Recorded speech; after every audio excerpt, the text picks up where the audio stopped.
crossed over to the dark side. You have, yeah. For sure. Yeah, you have. It's fun because I always, when I was head coach of Southern Indiana, for 9 years, my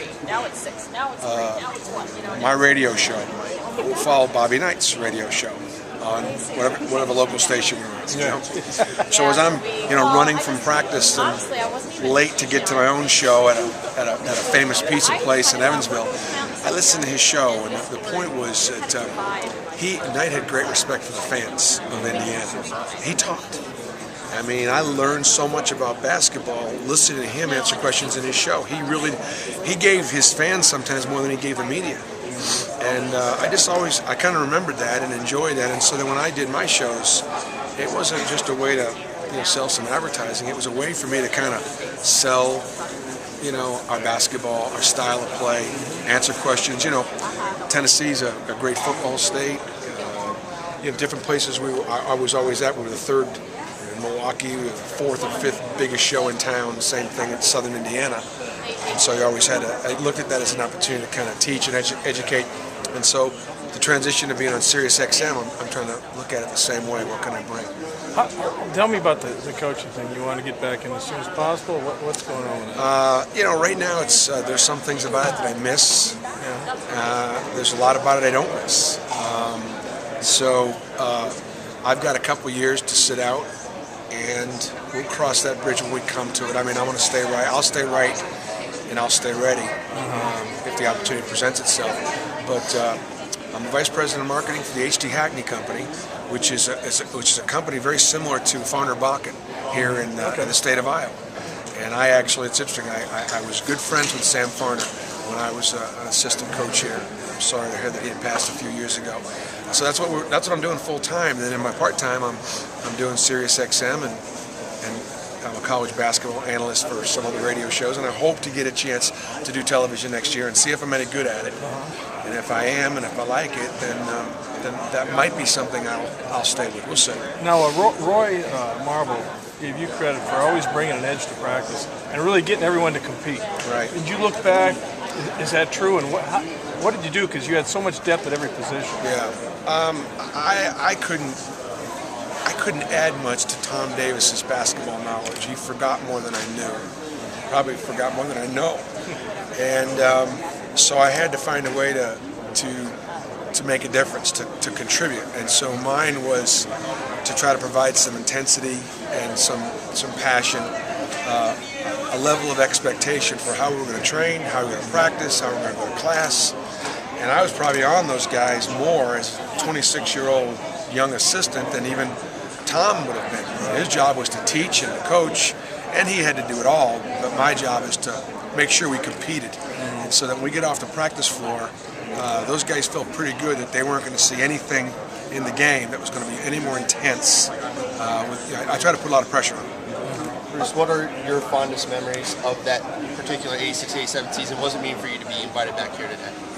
Well, it's an honor to be invited, and it's actually pretty emotional, to come back and see a place that you went to work every single day, a place that you loved, and a place where you were so appreciated. Our fans, there's something said about it's great to be a Hawkeye. It means something. We had a lot of great memories, competing in the Big Ten. Putting up 101 on Bob Knight in here was pretty significant. First time anybody ever scored 100 points on Coach Knight. I would think though that the road to the Final Four, that run on the West Coast, going to Arizona, and then on up to Seattle, and getting so close to go to the Final Four. And one of the most depressing weekends you can spend in New Orleans was going to the Final Four. Coach Close and I and our families and not bringing our basketball team. Because I think we could have gone there and Indiana won it, and we would have opened up, and I think we could have gotten to Indiana. I don't think we opened with them. I think we could have gotten to them. I think we could have won. What does it say that you were able to have that type of season, considering the fact that it was Coach Davis's first year? Well, we went to the other memory, which was significant, was we went to China prior to that season. And what an amazing opportunity. you want to try to predict sometimes when a team is going to have a breakout year. See if they went overseas the summer before, and it's amazing how oftentimes that experience of coming together and bonding. That was back in the day when if you played the Chinese national team, you really did play the national team, and you played great players. And so it was a first-class trip. It was a tremendous investment by the University of Iowa to send us, really behind the Iron Curtain before it came down. China, Tiananmen Square hadn't blown up. There hadn't been a revolution yet. Mao was still, king, and that was probably also one of the most memorable experiences. And that had a lot to do with the fact that we could put the pieces together in such a hurry. And we had a lot of guys with chips on their shoulders, a lot of guys that knew we had the talent to compete, and just needed a system, needed to plug in a system. And that's what Tom Davis does. Tom Davis is a system of basketball.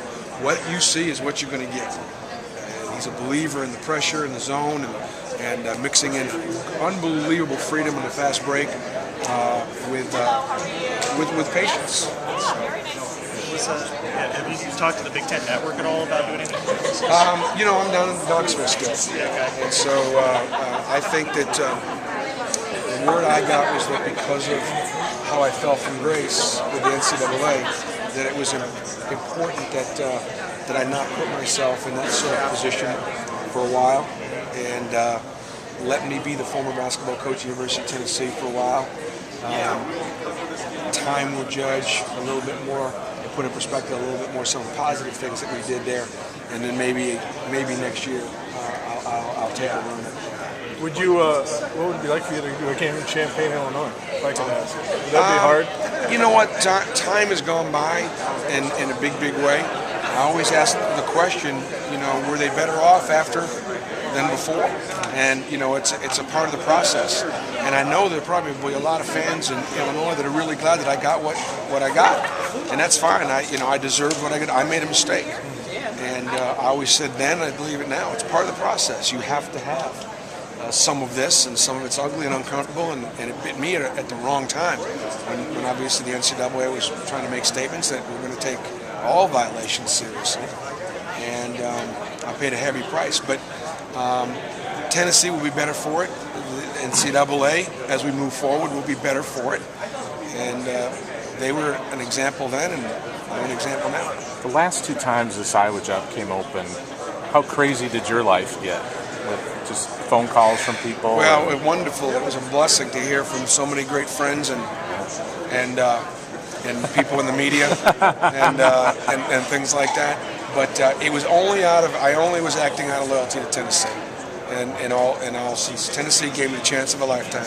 Tennessee gave me the chance to to see if I could do it at the highest level in the SEC. And so the only reason why I stayed and never interviewed and never pursued it was because I was happy at Tennessee, and I felt like she deserved my loyalty.